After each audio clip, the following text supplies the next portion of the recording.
And we're live, just waiting for people to join. Hey guys, Joon here. Hello guys, Parker here.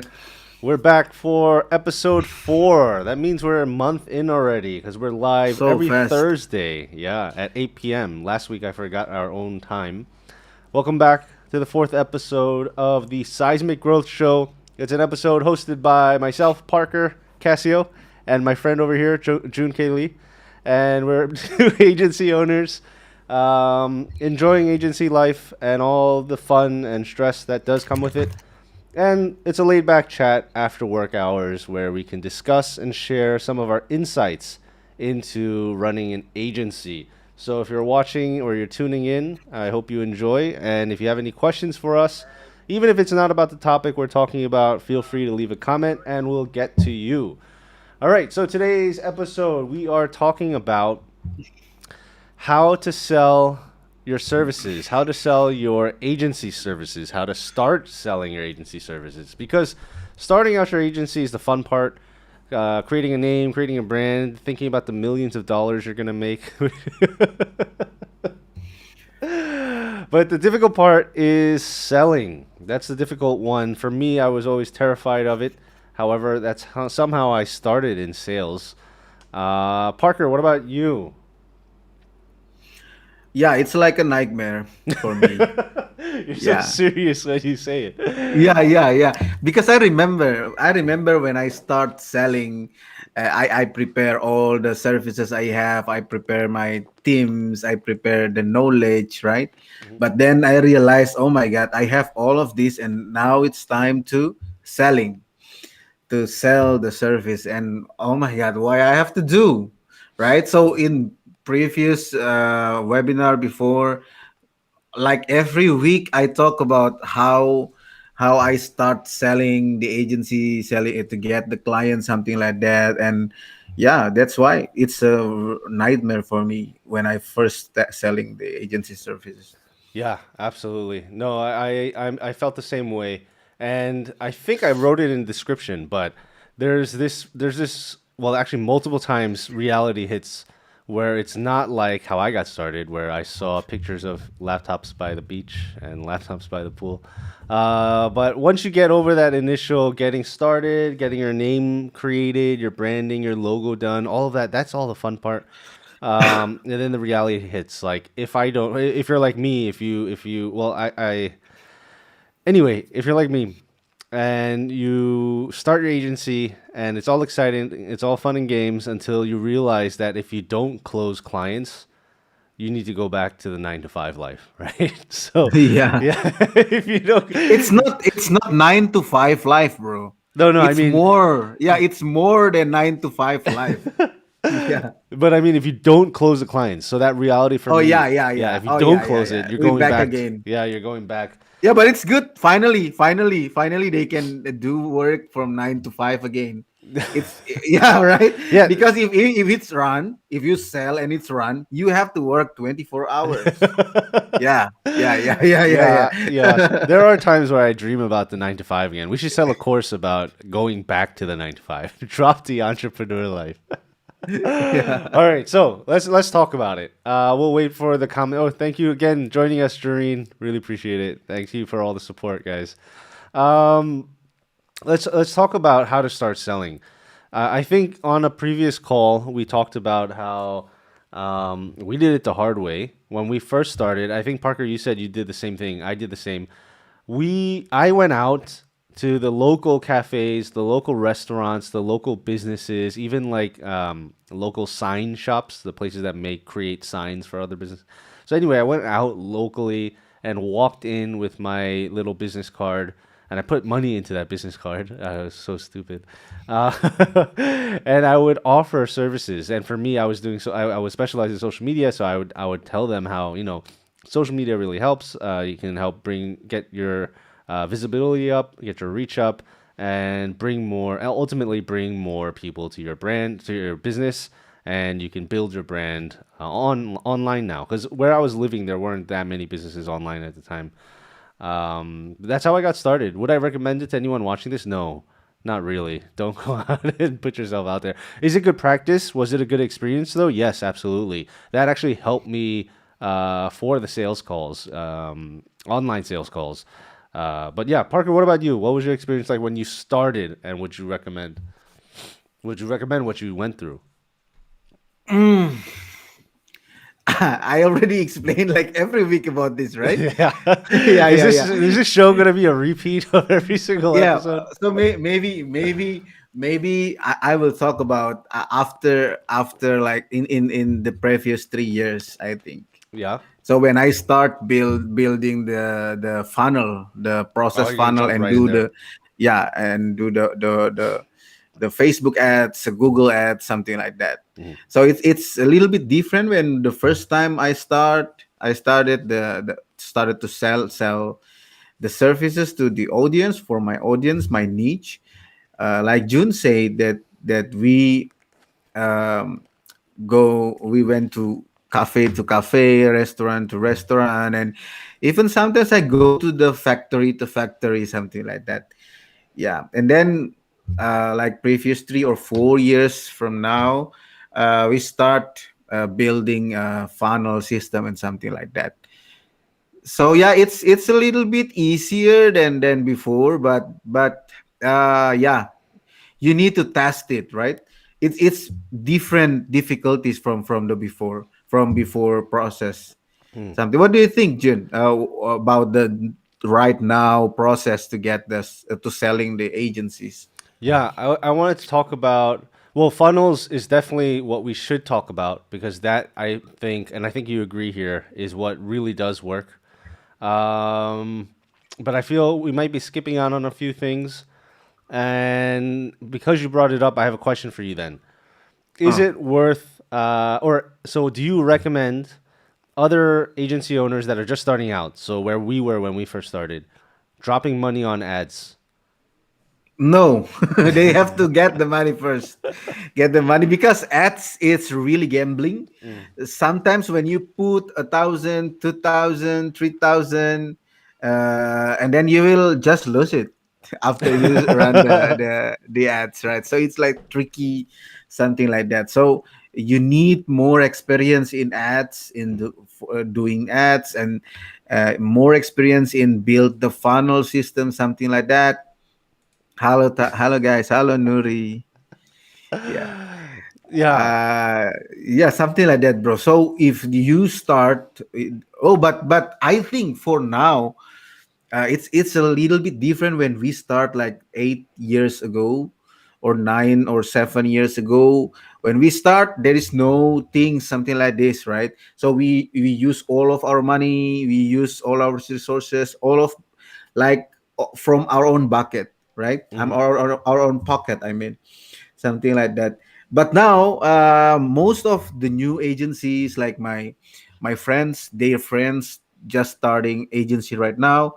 Most of people right now like do the investment together, something like that, bro. Hmm. So when they start the agency, they have enough money to start. So maybe for those people that start Ah. agency that have the enough money, they can start do the ads or something like that. Yeah, but Yeah. nobody with investment is watching our little little Yeah, yeah, show here yeah. right now. All right, so I definitely agree. Don't drop money on ads unless that is the service that you're good at. Like for me, I started with social media, but I wasn't an expert with ads. I was more on the content creation side of things. So no, I wouldn't recommend dropping money on ads on Facebook or on Google or whatnot. Um, so what do you do to get started? Yeah, you're related, your friends, your family's friends, something like that. Yeah, of course. And yeah, your friends is really helpful for when you first time run your agency, Mhm. because most of us has so many friends. Speak for yourself. uh, I don't have that many friends. yeah, so we have so many friends in our circle, and you know who can. Yeah, if you just start an agency and you have no what is it, portfolio, for example, you Mhm. can work for free for them, help them to make a logo for their business, or change their social media for 1 month for free, something like that.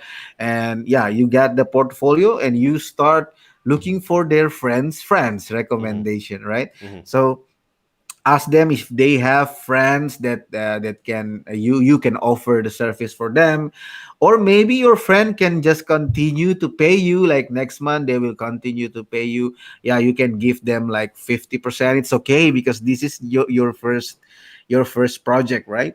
So yeah, Yeah. I think use your circle, not Yeah. use but find or sell to your own circle for the first time.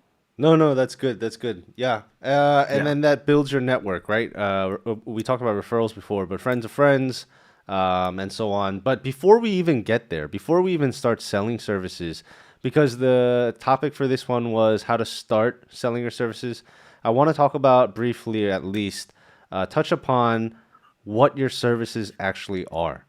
So yeah, we say social media management, we say social media or Facebook advertising, we say all these things, SEO, but I think a lot of times, and I bring it up now because I had the same question. Um, of course, I had a little bit of background because I worked at other Korean agencies, but my question was, how do you sell your services? What I mean by that is, how do you craft out what you're selling and make it sell? Because yeah, we can talk with our friends, we can talk with whatever, we can run ads and all of that, but how do you make it sellable? So I want to touch upon that.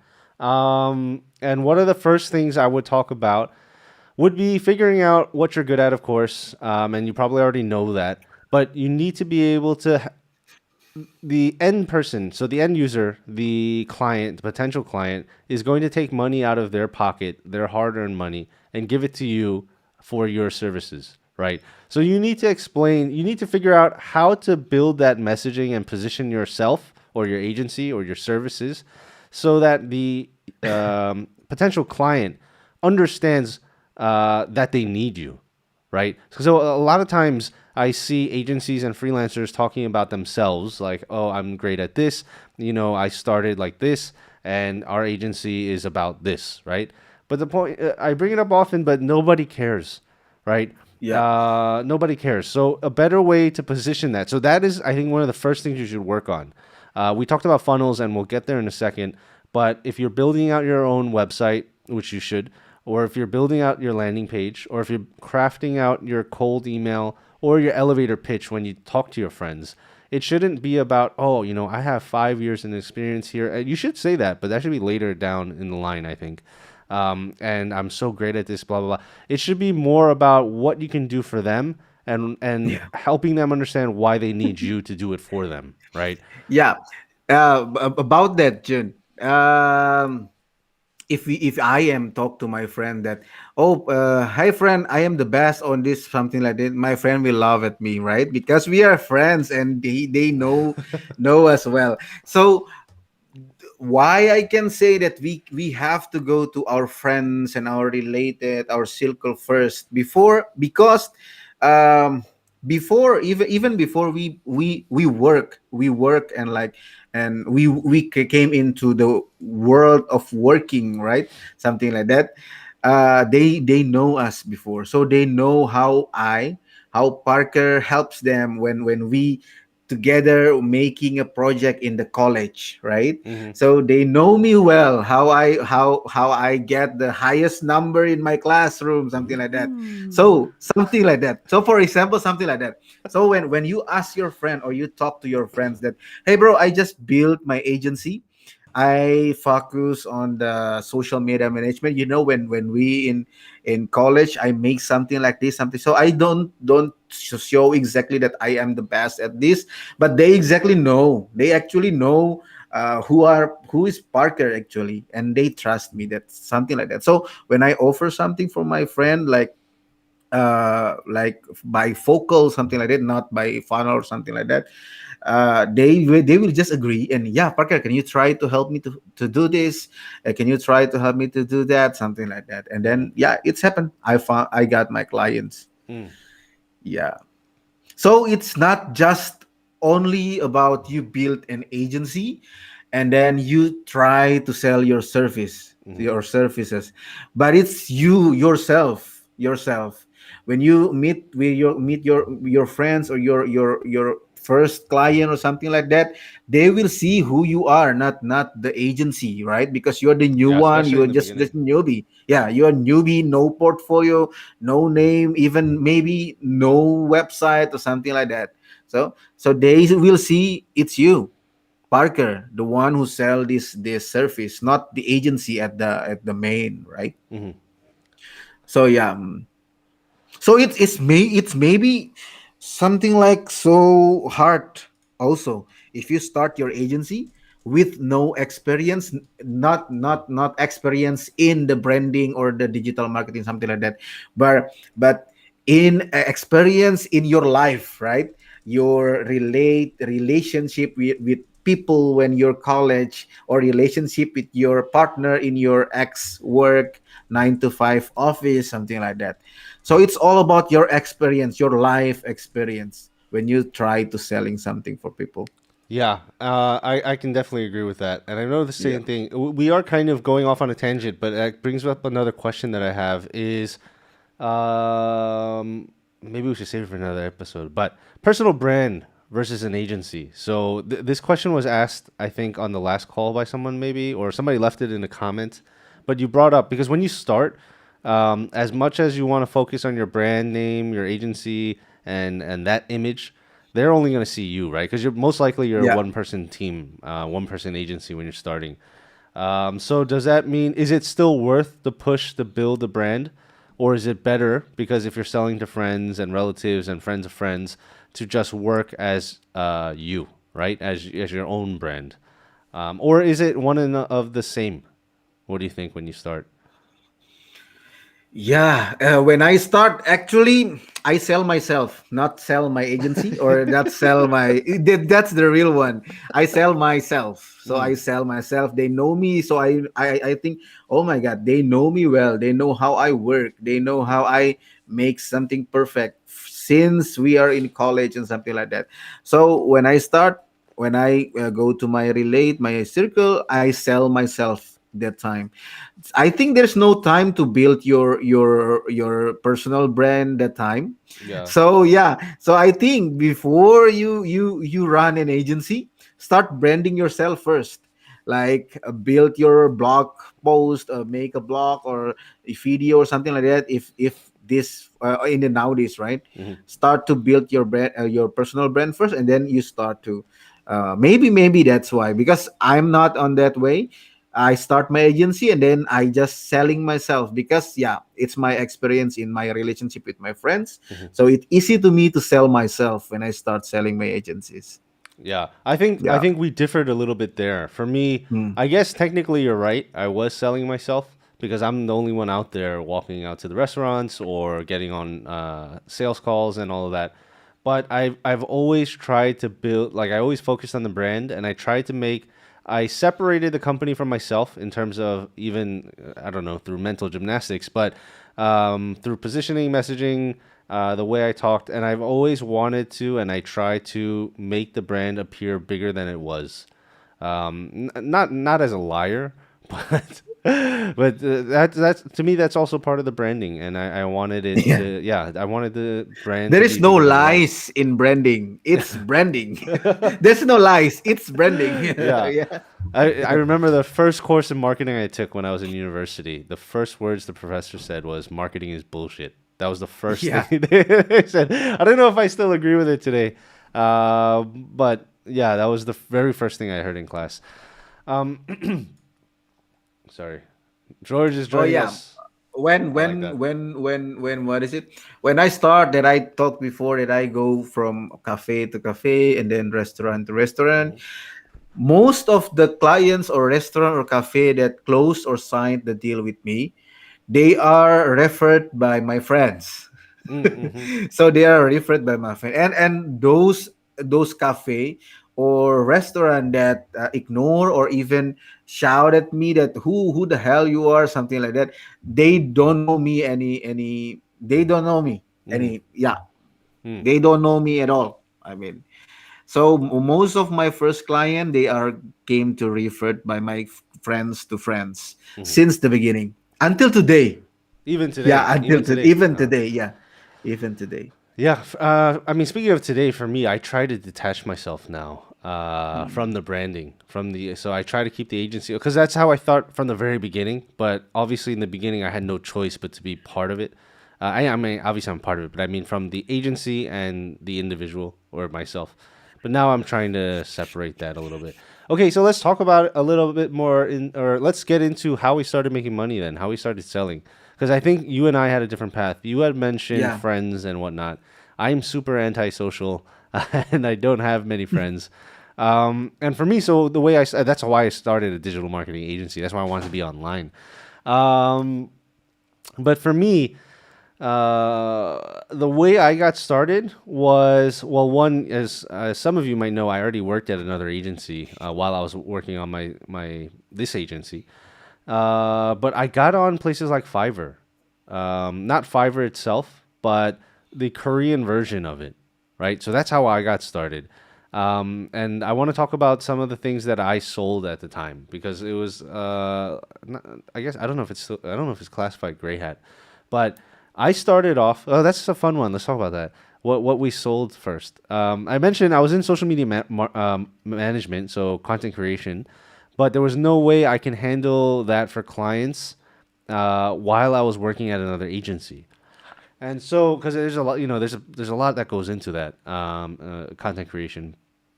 And I thought about the easiest way. The easiest way to provide services that are effective and that I can sell and that are easy to sell. So that was my thought process. And I went through the things that I knew. And I realized that at that time, this was, I don't know, 2016 or something like that. At that time, Instagram was very popular in South Korea. It still is. It's still, I think it's one of the top social media networks in Korea. But back then, the algorithm wasn't as complicated and wasn't as yeah. stringent as it was today. So you can use automation. Automation. When I say automation, I'm talking about macros and bots. To Like follow for follow, likes for likes, something like but that. automatically, right? But So yeah. yeah, so we can pretend we can act like a user was actually using the platform and go like other people, follow other people. Some people might still be doing it. I stopped doing that in 2017 or so because I realized that it was getting harder and harder. Not I didn't stop because it was getting harder, but I stopped because it was a It's lot more hard stringent. the accounts, right? Yeah, yeah. You Yeah. can, and once I realized that, we can, because again, I bring it up a lot. Client success is your success, and you don't want to screw with clients' accounts. If their account gets closed, that's a serious issue. So that's when I stopped right away. I just closed everything down and I refunded the last people that I had. Anyway, so with automation, with this kind of automation, macros and things like that, all you need to do, all you needed to do was purchase some proxies, mobile proxies, residential proxies, and then set up the accounts using software. So there's SaaS solutions where you pay monthly. In Korea, there were a lot of one-time payment, download and host on your own server kind of thing.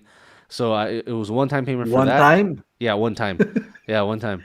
And then so set that up, and then have some knowledge about marketing. I mean, social media, of course, because when you follow for follow or not follow for follow, when you follow accounts using the client's account or someone else's social media account, when you like certain images, when you follow or like certain hashtags and all of that, or certain posts from certain users, you need to figure out which ones work. And also, there's the fact that users with 1 million followers, half of them are going to be either ghosts or dead users. I mean, not dead users, ghost accounts, as they say it in Ghost. Korean. Yeah. Um, so it's not even worth working on those. And so you go for, there's a whole thought process or strategy to it. I'm not going to go into all of it. But anyway, the point is it's very easy to get the account set up. It's very easy to manage because I only needed to check on it every few days. And so I was able to sell these services for relatively cheap. When I first started, I sold it for like $15 or $20 a month. And but For the one company. for one company, it was small businesses, very very because big companies aren't going to pay. They don't even look at $15, $20 services. And so the other thing what I did was my thought process of selling behind that was I got on those Korean Fiverr platforms and I saw what others were doing. And I saw what was working well and what wasn't working well, of course, something everyone should be doing. And I realized that one, if you go to Fiverr today, it's like it's craziness. But back then for the Korean platform, it was a little less hectic. And I saw all of their images, the featured images sucked, right? The design quality was really bad. That was the first thing I noticed. So I spent time in designing something that really stood out. And actually, that was it. That was it. But also, I focused on the copy. I made sure it stood out and it was different. I talked about what we can do for them and the safety of it, right, and all of that. I didn't lie about anything because at the time then and even today, they talk about, oh, we have actual staff, we have See users. that Yeah, see that comment you. Oh my god, $15 to $20 is really cheap for a yeah, month. it is. But it also about how much. Excuse me. How much time and effort went in. And also another thing when you start selling, and everyone says this, all the successful people say they say this, right? Don't underprice yourself. But they can say that because they're already there, they're confident, they know, blah blah blah. But people like us, when we first started out, and maybe some other people that are watching this, you're scared. Actually, that's me today too. I'm scared. I'm still testing my pricing because I'm priced too low, right? Right, even today. Um, and you don't know what you want to price yourself at. You don't know if they're gonna buy. And at that time, you're so scared that one, you're super happy you have a lead, but you're super terrified that you're gonna lose them. And so that's why everyone's underprices themselves because they want to close the deal no matter what, right? But sometimes that doesn't necessarily work. For me, even today, when I shop, when I buy stuff. Sorry, Parker, you can sign off now. I'm just I'm just gonna keep talking. When I shop, if I see something underpriced, I don't generally go for it. I'm not a budget shopper. And the Korean audience in general are often like that too. I'm gonna cut myself off because Parker, I'm talking too much. Parker, what's up? You want to chime in for a little bit? No, no, no, no, no. Go It's ahead, good. bro. Okay, Yeah, okay. yeah, yeah. But yeah, I guess I'm on a roll. But yeah, don't underprice yourself. Anyway, yeah, $15, $20 a month was very, very cheap. And so it was very, very enticing for the market that is on Fiverr, that is on Korean Fiverr, right? They're on Fiverr because they want a $5 foot long, right? They want $5 worth services. They're looking for cheap budget solutions that are effective. And yeah, $15 $20 is cheap, but the amount of work and time that I had to put in was pretty low. It was about an hour setup, about an hour setup with a little bit of background research, market research, double checking little things, and then double checking the accounts maybe two times a week at that time, 2 times a week. Um, and the retention was very very high because what I was doing was I mentioned in Korea there are Korean software solutions where you can download and manage yourself, but it was nowhere near as good as some of the SaaS solutions or the software that was available, like Jarvis. No, Jarvie. Jarvie was one of them, and I was on a few other ones. And my reporting. So I was utilizing a lot of software solutions and SaaS from that is not available in Korea. It is available in Korea, but it was all in English. So a lot of Koreans didn't know about it, even the agencies, right? And so my reporting looked so much better. And I threw that up on the sales page too, right? We provide you a report like this, blah, blah, blah. And so all of that to me comes down to branding as well. And I made sure we stood out. And that one featured image that really stood, I'm going to try to find it if I can find a screenshot. That I got up on the first page whenever somebody searched for social media. And so going back to what Siddharth said, $15 to $20 is very cheap, but I ended up with 300 clients, right? 200, 300 clients. And that's like $5,000, $6,000 a month. And so it was a difficult decision closing all of that down in 2017 or something. But as soon as I started getting some account blocks, so I didn't lose any accounts, but I got like a 3-day block or something like that. I just shut it down. I shut it all down, and then with the money that I had, got from all of that, I quit my job, and I was like, okay, this is when I'm gonna fully pivot or fully invest myself into my own business and start my entrepreneurial career. So, I can go on and on and on, but Parker, all these flashbacks, because I don't think about this stuff. I'm too busy thinking about client work and stuff that's going on now, and so I guess I went on a little roll there. But Parker, what about you? Yeah, I think I have more more than $25 per client per month. Yeah, I mean, when Yeah. I started, I was like, "What am I gonna do with $15 a month?" But that was another thing. I didn't underprice myself. I underpriced the competition. The competition on Fiverr at the time, the other Korean freelancers and Oh, agencies. oh, Yeah, one interesting here, bro. yeah, yeah. Because my circle in the college and then friends in Surabaya, most of my friends they have money. Like so, yeah.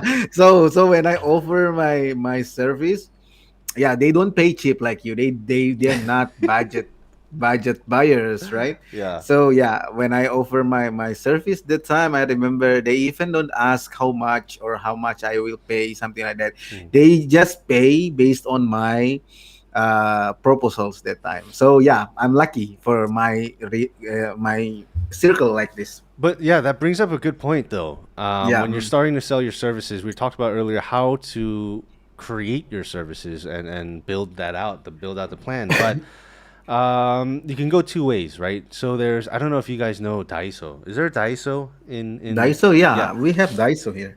margins super low, right? But they're Yeah. Oh, very how much profitable. It's one like product? a dollar. Like A everything's like dollar. almost a dollar. Yeah. Oh my God! In Indonesia, $2. Damn. $2. Okay, well, no, Yeah. no, not everything's a dollar, but it's a Oh, dollar to $3, $4 depending on what the product is. But yeah, yeah. anyway, they're and Uniqlo too. Uniqlo is another good one that I like. Margins are relatively low, and so they can underprice the market, but they sell it very very high, right? And so that what I'm trying to get at is, and then there's Apple. There's the luxury products like.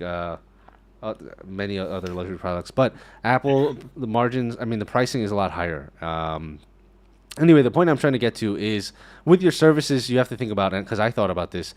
Is when I thought about that $15 thing, is how It am I going to still go about show it? on the comment $15 to $20. Yeah, would I recommend it? Maybe I might recommend it depending on what you think about. So for me, my mentality at the time was I'm already working a full time job, and in Korea, full time job is a 9 to 5.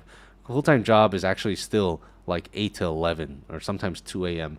Um, when am I ever gonna be able to start my own agency as a side job? Like that doesn't all this talk about side hustles didn't even make sense to me because in Korea there's you don't have time for that. And that's why I picked out this, kind of automation service that I can provide because it's less time for me. And then the pricing. So your margins, of course, and the pricing. So are you going to sell low ticket or low price stuff, low price services on a bigger scale? Sorry, I can't even talk anymore. Or are you going to sell high ticket or high priced services and like a boutique agency and just cater to 3 to 5 clients, but like super high service, right? Provide very good service to them. That is a decision that you should make as well. I don't think I can give a recommendation, but I mean, for anyone listening in that was at the time or that is working at another agency, and you want to start a side job, I would go for the low ticket, low price, because with low price you can't, and they will though. You can't expect you know Apple Care kind of service, right? Customer service. But people do expect it. I had some. It was a nightmare. That was my first venture into nightmare clients. But um, yeah, what do you think? That's a decision to make. And I feel that even if you wanted to go high price, when you first start, unless you have a lot of experience somewhere else, you're not even going to know what high price is. Because once you start talking to enterprises, the the pricing is very, very different. Like pricing that I Yeah. never thought would happen. 5 figures, 6 figures per month.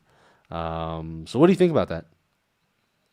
Yeah, because I have a multiple multiple pricing, like each client. There's no specific standard pricing or Yeah. something like that. So usually when I talk with one client, something like that, I will check their background, Hmm. how I can give them the price, right? Hmm. So yeah, sometimes my friends that I know, I don't give too much, too many or too high price, something like that. But if I find that, oh my god, this is the good clients or the good brands, the good company, they have branches everywhere in Indonesia, like 35 or 100 branches in Indonesia. So I have to calculate, right, bro? Hmm. So it's like I work for 100 companies at the same time. So yeah, I have to set it up the price. So but if you talk about how I set the price, something like, I have no, that time I have no specific price or standard price that I can offer for my clients that time. Yeah, I remember that. Mm. Yeah, I think a lot of it is also testing, right? Yeah. I remember when I first started. So when I went from $15 to now like five figures, there was a gradual scale. I didn't just do 15 and then I'm like, screw it, I'm gonna sell for five figure minimum or anything like. Well, we don't have a five figure minimum, but five figure deals we have a lot of them. So it didn't. It was a gradual increase. Obviously, the automation services I don't provide anymore, but like for social media, I remember when I first started, it was $100 on Fiverr for I think 10 posts per month, with the creation, the caption, scheduling, analysis, all of that. And now the pricing is a lot higher.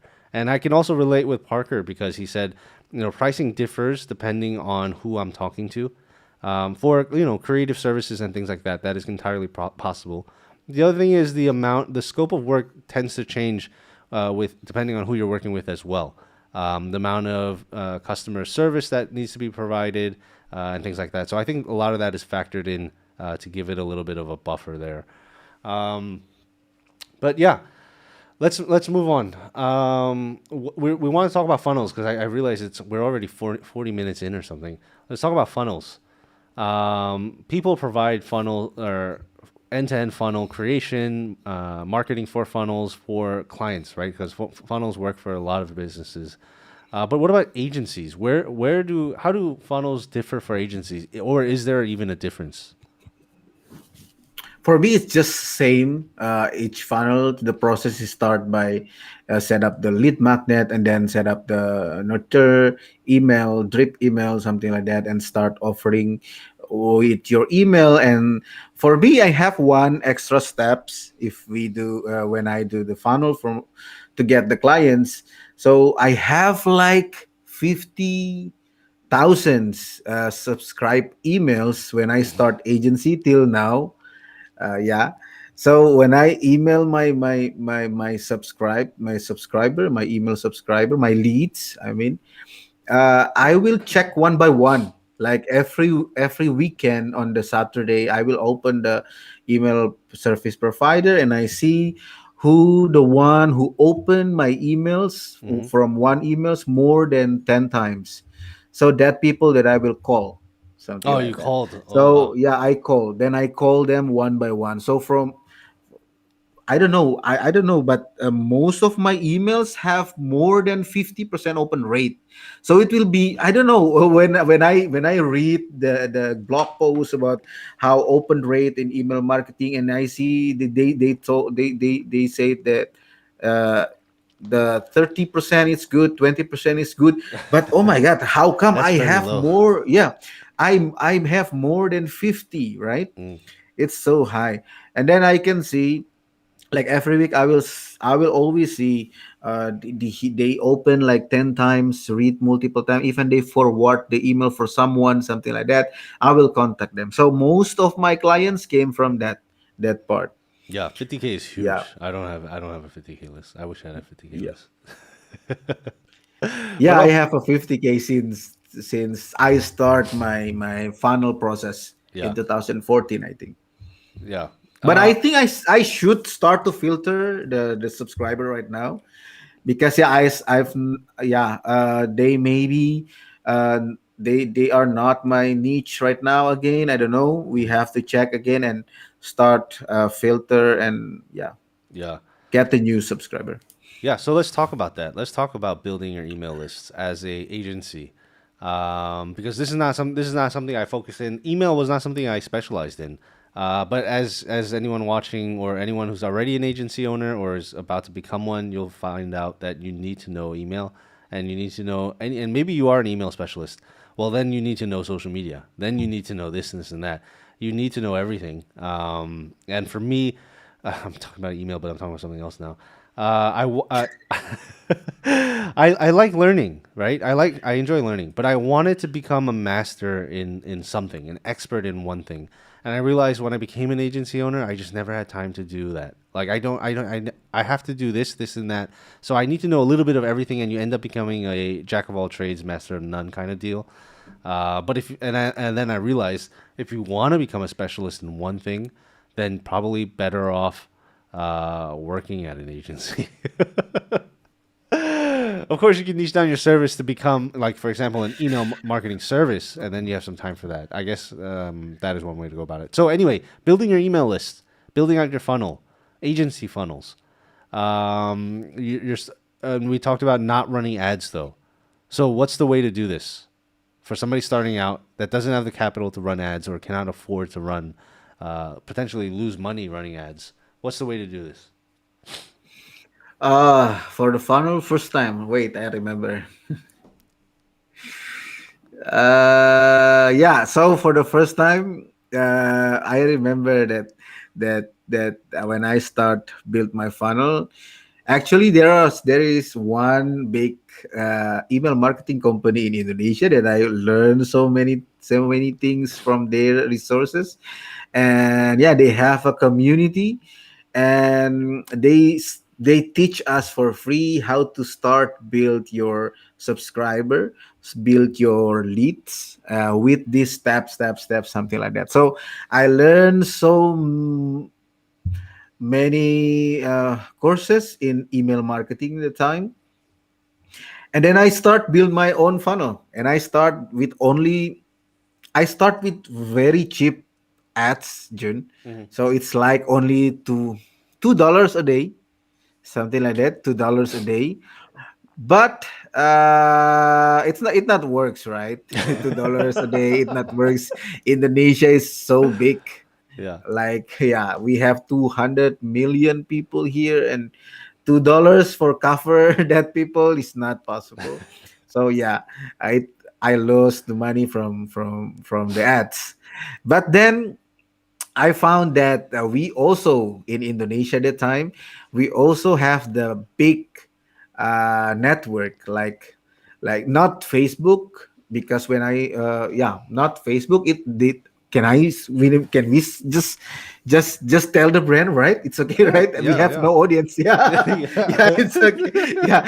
So in Indonesia we have like forum, something like that, named Kaskus. Hmm. They are so big in Indonesia at that time.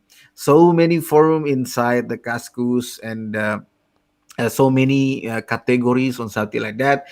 So yeah, I start go to the Kaskus that time, and I joined the forum in business, Hmm. food and beverage, business, and then marketing, something like that.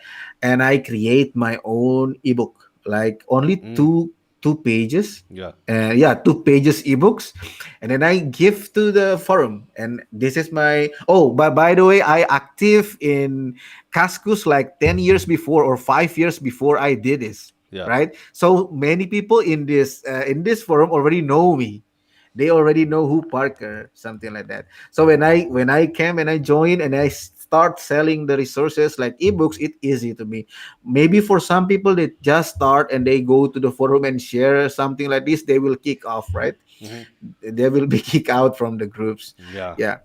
So So yeah, because I have the community, and then I start posting like every time I make a lead magnet, I give to them for free and something like that. It will be huge, and now I have like 50K for that. So nice. yeah, it's better than just $2 a day and failed. Yeah. So it's out. This is really interesting to me, because we didn't know each other obviously at that time, but we did a lot of the Mm. same stuff. And so Kaskus sounds, I've never heard of it, but it sounds like Reddit for Indonesia, right? Like it Yeah, works sounds like similar. Reddit. Like, yeah, I did the same exact thing. I did, and Parker and I, we've really never talked about this stuff before. Like these webinars are Yeah, fun for yeah, us yeah. because we get to learn a little bit about each other as well. I did the same thing. What I did in Korea was, um, I talked about this for inbound marketing. So one of the things for me was online communities, and I would provide a lot of not ebooks though, but basically the same thing. The walkthroughs, the know-hows, the resources, the different tools that people can use, like businesses can use, and I would give all of that to different neighbor cafes, which is similar to Reddit. Um, and I would just give it all out for free with nothing in return. But then I would start building my audience there, right? Or not my audience, but people would start to get to know me as somebody that provides value and knows about social media marketing. Oh, hey, he also runs an agency. Because the fact of the matter is, because okay, one, I was looking at like I did with the Korean Fiverr, looking at competitors, seeing what they didn't do, what they were lacking, and I realized that they were all hard selling, very promotional for this tier, very promotional, hard selling, and not providing any information. And I realized that in general, they were all like that. They wouldn't in Korea, from my experience, they wouldn't share the know-how. They wouldn't share the information. So I was like, okay, this is my opening, and I just came out, Yeah. yeah, and I just How shared come they everything. so they close or they keep the information, the knowledge for their own self, Yeah, not yeah, share to other people? yeah. Oh my So, god. and So it's a good chance or good opportunity as a marketer to start selling in Korea yeah, very and good. get the leads. Yeah. Very, very good. It was very, very good because people want to know this. It's changing a little bit when because I did some research on YouTube. I was checking things out, and I saw a few young people that run like marketing academies and stuff like that. They were doing some walkthroughs on like Naver ads and different things like that. So that was really cool to see. But at the time when I was there, the people wouldn't do this, right? And so it was a really easy opening to get in. People probably didn't like me at the time, or like other agencies, small agencies probably didn't like me, but that helped me stand out. So it might not be the same case for you. It might not work the exact same way, but what Parker did and what I did, and we didn't know each other, and we were halfway across the globe from each other. That's I think that proves a point. And so you would have to anyone listening in that's just starting out their agency or their small business, they would need to find out, what competitor research. But when you're doing that competitor research, it's not just finding out what they do and stuff like that. You're trying to pinpoint what their weaknesses are and what works, what they do well. So everything they do well, you want to do replicate and do better. But everything that they're not doing or what is not working, obviously you don't copy that and you figure out what they're lacking. Couple that in with the buyer's persona that you have or your target market and their who they are, and make it work, right? Yeah, and how did that go for you? I mean, for Parker, he said 50,000 leads, potential leads or subscribers. For me as well, that is what started to bring the clients in, start rolling in, and I was continuing to I just kept reinvesting my money, trying to build out my brand. Um, but yeah, where did you go from there? Mm. What is it? Thanks for listening in, Parker. I'm listening, but when I want to talk, I just yeah, No, this is fun. This is it fun just hits. because I like the casual talk. So anyway, if anyone's listening in and they're getting lost or they have some questions as we go, just drop the comments in. But we're just gonna keep rambling on about our history. This is a lot of fun for me, actually. I'm doing this for me now. Um, yeah, I was talking. We were talking about how to start selling, obviously, but how we went about that. And so one was Oh online yeah, communities. So online communities work two ways. One is, yeah, you can get your name out there. Obviously, don't hard sell. If you think that'll work, try it on Reddit. You'll get banned so fast. yeah. And so building an authority out there, providing stuff for free, because a lot of people, and we were talking about Korea, how in general, or from my experience, people were not sharing information or they didn't want to share information.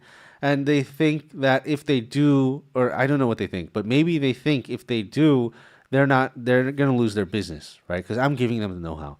But let me tell you this, or take a look at this with courses with gurus, disregarding what people think about gurus. But when somebody sells a course, usually it's an end-to-end walkthrough of how to do what they did, right? How maybe, or maybe I'll sell a course, but how I grew Yeah. my agency from step by step, end to end. And the people that buy courses, there's probably thousands of them, but the people that actually succeed, probably less than 3%, I would say.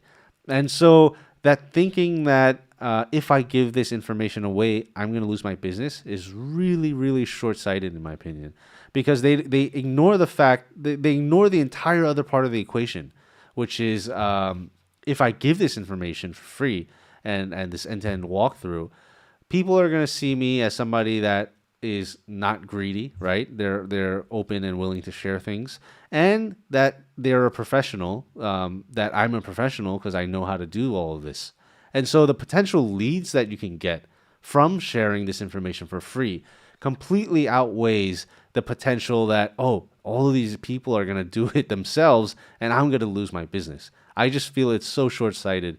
But yeah, I mean, and so that works. That definitely works. And then the other side of online communities or offline communities is the camaraderie, right? So Parker mentioned he went on business, he went on food and beverage, and he went on marketing, right? So most of the people on marketing are not going to buy his services, but what he can gain and what I gain from those communities, online communities about marketing and agencies, is that camaraderie, is the education, right? Where Parker said he burned cash on ads, I burned a lot of cash on my mistakes, and I just call it education. It makes me it helps me sleep at night. Right? I learned. Or it called Bitcoin losses. Like, That's a whole other show. it's right now. Are you watching the Oh, point back? bro, but yeah, Let me what check. one thing that really I just remembered this one before I do like lit magnets and then funnel system, something like that, bro. So I use the Gmail without domain, so like free Gmails Mhm. and sending emails like cold email Call me. that we do right now. Yeah, yeah. Yeah, so I did it that time. So I find the emails from Google's, just search and Google something like that, or from the what is it, a name card. If you can see my name card right now, it's like maybe millions name card I have. But I don't know where is it right now. So each of them one emails, I will send them email by Gmail free. So Mhm. it's like parkercasio at gmail.com. Can you imagine it? So I used that email and I sent just by that email. Did it work for So yeah, you? it before I found it works. It still works. It still works for me. It definitely doesn't work for So people then like I me. found the way. Yeah.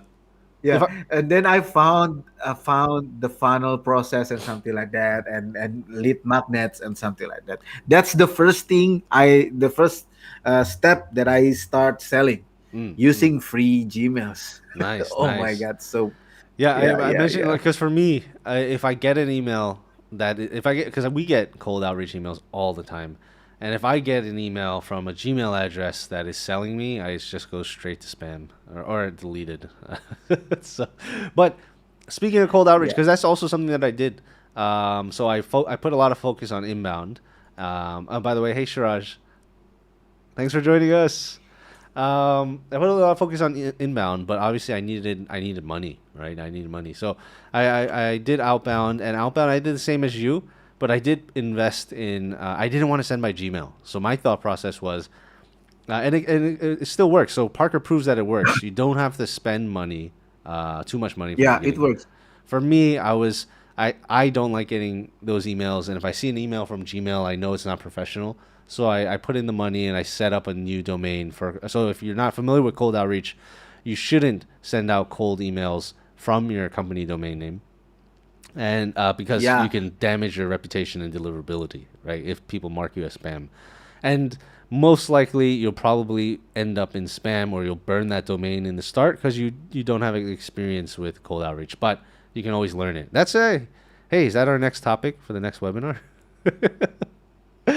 But Yeah, it's a good idea, I think, for the topics because yeah, if you talk about the emails, cold email right now, we don't talk about the emails using Gmail stuff and things, something like that. yeah, But in 2013, bro, all people use that way, yeah. right?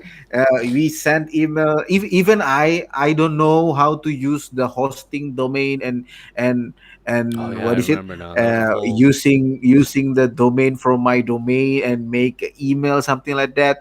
I only know Gmails the time. Yeah, so yeah, I use Gmail and wow, it works. So like I found like every week when I start sending email using free Gmail in a week, 6 days, Mhm. and on the next week I got one clients or two clients, something Yeah, like that. So like every weeks, it's yeah. continuous get client from the Gmails. Yeah. Yeah, I was, when I first started, and if anyone's here who hasn't had experience with cold outreach yet, when I first started, I thought it was never going to work. So it took me a few months before I got started with cold outreach because I thought it was never going to work because for me, because I started in sales. My first job when I was 18, so not like McDonald's and stuff like that when I was 16, but when my first job was cold calling, right? And I went through all of that. So when I get cold calls or when I get cold emails, they're all going into the trash. Like I don't care how good it is, and even if I need if they email me at the exact right time, yeah, I just look for other businesses. I just don't like getting cold called or cold emailed. But when I tried it out, I started getting clients, and I was so surprised to have people respond to the cold emails, and I was even more surprised when I got to close the deal. And it definitely works, and so maybe that is something we can talk about, Yeah. like a walkthrough though, I because just, I just, I just remember and remember the process when I first time get the clients from that method and something like that. It's just like, oh my god, it's easy to do something like that. Yeah, yeah, it's easy. And then I found that it's not the good way to start selling the service. And then that point that I start to build my lead magnet and then go to the forum and start doing ads, learn ads and something like that. Yeah, so I think that's the process when you don't know anything and you just do it, right? yeah. Anything you can do, and anything you can do, just do it, and then you find a way. You find a way how the good way or the perfect way for you to find the clients. Yeah, and I want Yeah, to make I just remember it, and it's so funny. And but it's experience, right? Yeah, it is experience. It's a good experience. Yeah. I would yeah, it's a great experience. I want to make a comment on what you just said. Just get it done because this one we actually talk about a lot because we're very different in this regard. Yeah, we both get stuff done, but you, I think this is my experience with working with you. You just do it and you do it in a simple way and Mm. you make your life easier. For me, yeah, I get things done, but I have this OCD. I need it to be perfect and I need to know everything about it. So what you get done in like a few days or a day or two, it takes me, weeks. I need to be I'm going out of focus. I need to be I need it to be perfect. And so I think it still works. What I said still works. But if you want to die at age 35, do it my way. Because it's Yeah. super stressful. But look at Parker, right? He's like 65 now, right? But he still looks like he's 30. And so What do you mean 65? I just try to translate in my mind how much to do 65. but he's always relaxed, right? He doesn't make his life hard. But when you try to make things perfect, one is never going to be perfect. But two, the amount of stress that gets tacked on because it's never going to be perfect, and you're always trying to make it perfect. That is, I think, a comment I want to make. I think that wraps up the whole video or the whole webinar. Just keep things simple and do it. And if there's something you don't know, try it. Don't be like me and just read like white papers and research papers and everything you can about it, and you'll never start. But yeah, oh, that or you start, but you never finished anything. yeah, that's also something. I have plenty of those. I got a lot of those because I need it to be perfect, right? And it's never gonna be perfect. So, all right, I think that's been an hour already. That's so fast, and I feel I have. I hope people that are watching in, and some of you guys are our friends, so thanks for watching. But I hope you guys got something out of it. Oh, For Shiraj has oh comment, I think. sorry, Shiraj.